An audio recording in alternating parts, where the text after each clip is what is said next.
ਕਰਜ਼ਈ ਜਗਦੀਸ਼ ਟਾਈਟਲਰ ਨੂੰ video conferencing ਦੇ ਜ਼ਰੀਏ ਪੇਸ਼ੀ ਦੀ ਮਿਲੀ ਇਜਾਜ਼ਤ। ਸੁਰੱਖਿਆ ਦਾ ਹਵਾਲਾ ਦੇ ਕੇ ਟਾਈਟਲਰ ਨੇ ਕੀਤੀ ਸੀ ਮੰਗ। ਪਿਛਲੀ ਪੇਸ਼ੀ ਦੌਰਾਨ ਕੋਰਟ ਦੇ ਬਾਹਰ ਹਾਲਾਤ ਖਰਾਬ ਹੋਣ ਦਾ ਦਿੱਤਾ ਸੀ ਹਵਾਲਾ।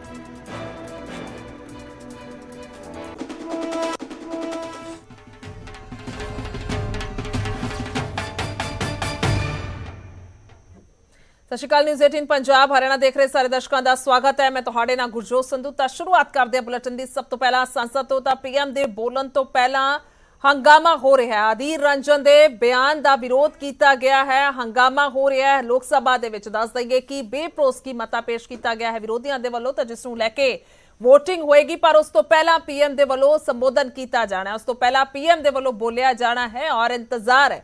ਲਗਾਤਾਰ ਨਿਗਾਹ ਟਿਕੀ ਹੋਈ ਹੈ, ਪਰ ਉਸ ਤੋਂ ਪਹਿਲਾਂ लगातार हंगामा भी वेखण नूं मिल रहा है संसद दे विच। दस दिए कि अज निर्मला सीतारमन बोले। इस तों इलावा अधीर रंजन ने जदों बोलिया तां उन्हां दे बयान दा विरोध होया है और सीधियां तस्वीरां लोक सभा तो तरीके से राहुल गांधी बोल रहे थे। मैं जा रहा था, मेरी जुबान भी नहीं खुल रही थी। वो महिला आई, उसने ऐसे पूरी रात अपने बच्चे के साथ बिताई। राजस्थान को भूल गए बिल्कुल। वहां से तो यात्रा भी निकाली थी। 14 साल की वो मासूम बच्ची जिसने इस दुनिया को भी नहीं देखा था, उसके साथ सामूहिक दुष्कर्म हुआ। जिंदा को काटा गया, उसको भट्टी में, कोयले की भट्टी में डाला गया। लेकिन इनकी तरफ से एक ट्वीट नहीं, एक कोई शब्द नहीं। ये शर्म आनी चाहिए इनको। डूंगर पर कम नहीं है, डूंगरपुर के अंदर एक 9वीं क्लास की शिक्षक के साथ 5 लोगों ने दुष्कर्म करा, लेकिन इनके जू भी नहीं रहती। करौली के अंदर एक 21 साल की लड़की, आप बात करते हैं अगर इमोशन, अगर आप किसी के पिता है तो इस बात को समझिए। 21 साल की लड़की को पहले अगवा करा गया। और यहां पर आप ही की सरकार के जो मुख्यमंत्री है वो कहते हैं कि राजस्थान के अंदर तो अपराध ज्यादा इसलिए हो रहे हैं क्योंकि हम एफआईआर तुरंत दर्ज करा देते हैं। वो भी झूठ है, क्योंकि जब उसको अगवा करा गया उसके माता पिता तुरंत पुलिस स्टेशन गए कि हमारी बेटी को बचा लो। कोई एफआईआर नहीं हुई, उन्हें धक्के मार के बाहर निकाला गया। अगले दिन उसके साथ दुष्कर्म हुआ, उसको गोली मारी गई और गोली से नहीं मरी तो उसके ऊपर एसिड फेंका गया। एसिड से नहीं मरी तो उसको कुएं में डाला गया।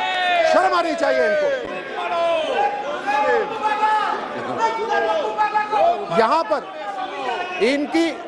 यहां पर बात खत्म नहीं होती, यहां बात खत्म नहीं होती। इनके मुख्यमंत्री कहते हैं, इनकी पार्टी के ये इतनी जो संवेदनशीलता दिखा रहे हैं कि ढोंग रच रहे हैं, इनके मुख्यमंत्री कहते हैं ये जितने भी रेप विक्टिम्स हैं आधे तो झूठ हैं। ये इनके मुख्यमंत्री कहते हैं। वो बोलते हैं बाकी आधे जो हैं वो उनके रिश्तेदारों ने कराए। यानी पीड़िता के ऊपर एक और आरोप लगा दो झूठ बोलने का। यही नहीं, इनके मंत्री सदन के अंदर खड़े होकर ये बोलते हैं कि हाँ राजस्थान रेप्स में नंबर 1 है, और फिर मुड़ के बोलते हैं क्योंकि राजस्थान मर्दों का प्रदेश है। और उसमें उनके विधायक ठहाके लगा के हंसते हैं। ये है कांग्रेस का असली चेहरा। ये 17 बलात्कार हर रोज राजस्थान के अंदर होते हैं, 7 हत्याएं हर रोज होती हैं। आप कहां मणिपुर की बात कर रहे हैं? आप ही के मंत्री ने वहां सदन में खड़े होकर यह बोला कि मणिपुर की तरफ नहीं, अपने गरेबान में झांकिए। उसका मंत्री पद छीन लिया गया, उसको वहां सदन में मारा गया। ये इनकी असलियत है कांग्रेस की। ये इनके, आपको असलियत बताता हूं कांग्रेस की असलियत। और ये आंकड़े हैं, ये मैं नहीं कह रहा। इनके विधायकों के बेटे, विधायकों के भतीजे, विधायकों के पीए, उनके ऊपर दुष्कर्म की एफआईआर हो रखी है। ये है असलियत इनकी, लेकिन उनके ऊपर कोई कार्रवाई नहीं हो रही। गर्भवती महिलाओं के ऊपर ये जो पैसे बनाते हैं वो, इससे ये अपनी जेब भराई कर रहे हैं। तुष्टीकरण का उदाहरण तो राजस्थान के अंदर इतना भद्दा हो रहा है, शायद ही किसी भी प्रदेश, भारत के किसी भी प्रदेश में हो रहा हो। ये 4 साल के अंदर 10 पुजारियों की हत्या हुई है। धार्मिक स्थल बचाने के लिए संतों ने अपना आत्मदाह कराया राजस्थान के अंदर। 300 साल पुराना शिव मंदिर तोड़ा जाता है, उसके ऊपर बुलडोजर चलता है। सालासर के अंदर दरबार का बुलडोजर चलता है, उसको तोड़ा जाता है। यह है इनका तुष्टीकरण। एक खास समुदाय के लिए इनकी सरकार वहां पर एक आदेश पारित करती है। सुनिए, एक आदेश पारित करती है इनकी राज्य सरकार कि एक खास समुदाय के लिए बिजली कटौती नहीं होगी क्योंकि उनका एक त्योहार है, हमें उनसे कोई परेशानी नहीं।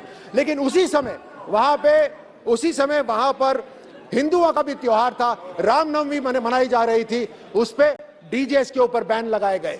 पोस्टर्स के ऊपर बैन लगाए गए, धारा 144 लगाई गई, और यही नहीं, भजन कौन से बजेंगे उसकी अनुमति भी कांग्रेस देगी। ये असलियत है कांग्रेस की तुष्टीकरण की।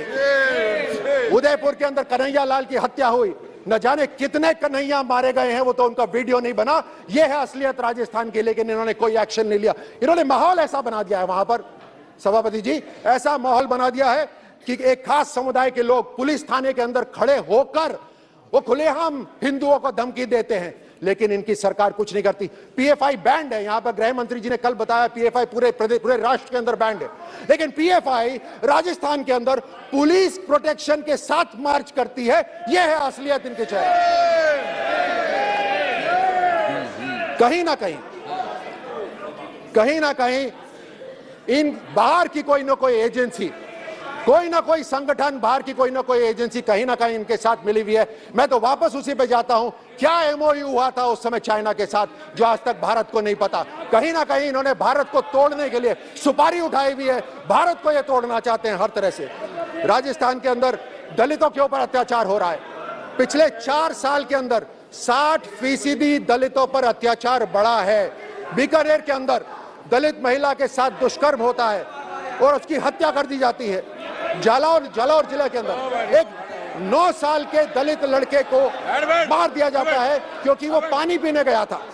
जम्बा रामगढ़, मेरे अपने संसदीय क्षेत्र के अंदर एक महिला टीचर, मतलब टीचर तक को भी नहीं छोड़ा, एक महिला टीचर को जिंदा जलाया गया वहां पर। ये दलितों के ऊपर अत्याचार ये कर रहे हैं। इन्होंने हर तरह से धोखा दिया है। मैं घोषणा पत्र पर आता हूं, इन्होंने घोषणा पत्र में भी धोखा दिया है। ये तो अविश्वास लायक भी नहीं है। ये अविश्वास प्रस्ताव हमारी सरकार के खिलाफ लाए हैं, लेकिन पर ये अविश्वास लायक भी नहीं है। इन्होंने राजस्थान के साथ विश्वासघात करा है। ये है असलियत इनकी। घोषणा पत्र के अंदर ये कहते हैं कि हम हस्तशिल्प कला और हथकरघा निदेशालय का गठन करेंगे, नहीं करा। यहाँ पत्रकार बैठे हैं, राजस्थान के पत्रकारों को इन्होंने बेवकूफ बनाया। बोलते हैं हम आपकी सुरक्षा के लिए एक अधिनियम लेकर आएंगे। 4.5 साल हो गए, एक भी अधिनियम नहीं आया। इन्होंने हर तरह से राजस्थान के साथ विश्वासघात करा है। और अविश्वास प्रस्ताव किसके लिए लेकर आए? एक ऐसी पार्टी जिसने जो कहा वो करा, एक ऐसी पार्टी जिसने बोला धारा 370 हटाएंगे तो हमने हटाया, हमने बोला राम मंदिर बनाएंगे तो हमने बनाया, हमने बोला आतंकवाद को मुंह तोड़ जवाब देंगे तो हमने दिया। हर तरह से उस सरकार के खिलाफ ये अविश्वास प्रस्ताव लेकर आए हैं। मैं इनसे आग्रह करता हूं, अगली बार यह घोषणा पत्र दें तो उसमें एक स्टार लगाएं। वो स्टार लगा के बोले टर्म्स एंड कंडीशंस अप्लाई, क्योंकि ये झूठ बोलते हैं, झूठ बोलने वाले। मैं अभी खत्म करता हूं, अपनी बात खत्म करता हूं ये कहकर कि जब जीत न सके बाजी वे हाथ मलने लगे, जब जीत न सके बाजी वो हाथ मलने लगे। आसमां सी ऊंचाई, प्रधानमंत्री मोदी जी और मोदी सरकार के लिए बोल रहा हूं, आसमां सी ऊंचाई देख वो जलने लगे। अभी तो बहुत कुछ तमन्ना है 56 इंच के सीने में। अरे रुकिए, बैठिए, अभी से आपस में क्यों लड़ने लगे? ये इनकी असलियत। बहुत बहुत धन्यवाद। श्री सी थॉमस जी, आपका नाम नहीं बोला है सर, थॉमस जी का नाम बोला। आप प्लीज बैठ जाइए। आपका नाम नहीं पुकारा गया है, आप बोलिए please. Thank you, Chairperson, for giving me an opportunity to participate in this debate on the no confidence motion proposed by India Alliance. I, on behalf of my party, Kerala Congress M, support the no confidence motion. The prolonged clash between two groups, Meiteis and Kukis, has led to widespread violence, death and displacement in Manipur.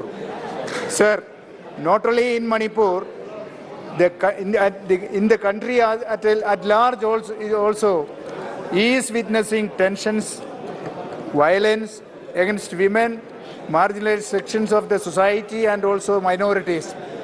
These communal tensions and violence are initiated by certain forces to create communal polarization and to take political advantage out of it.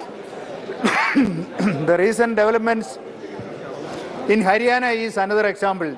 Sir, myself and Sri Jose K. Mani MB, Chairman of Kerala Congress Party, we went together to Manipur on 2nd and 3rd July this year. During our visit, we witnessed several Christian churches. More than 260 churches were demolished and burned down. Sir, we were completely, these churches were completely destroyed and burned. The scenes we saw there was devastating and painful. The Christian tribal communities feel that there has been a clear bias in the way matter has been reported. Also, they are very much afraid of the way the Chief Minister has made a statement in the press conference that 40 cookie terrorists were killed by security forces. Sir, this shows that the government, the state government is biased.